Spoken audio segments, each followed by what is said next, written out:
na ng gabi. So, closing time na kami.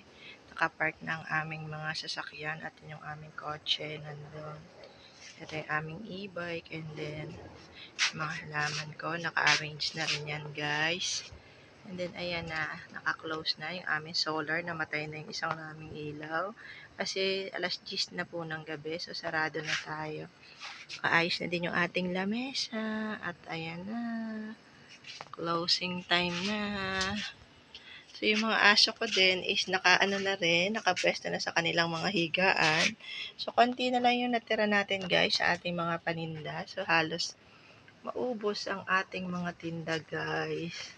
So, ayan, ganyang kahirap magnegosyo ng isang mini talapapa sa isang subdivision kasi kailangan talaga guys tiyagaan para makakita at makabenta ng malaki. So, yun na ating mga tiraso bukas ulit guys.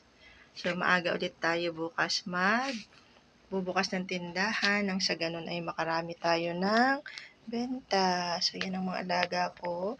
Black and white. Si Chino at si Kali ang aking mga alagang mga aso, guys.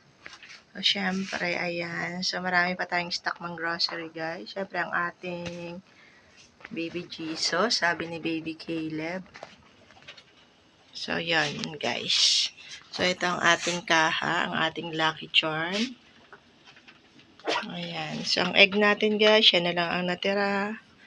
Yan ang ating mga tinapay. Halos maubos na din. So, yun muna, guys. Good night, everyone. See you again tomorrow. So, buhay negosyante is very mapagod. So, bye, guys. Thank you for watching.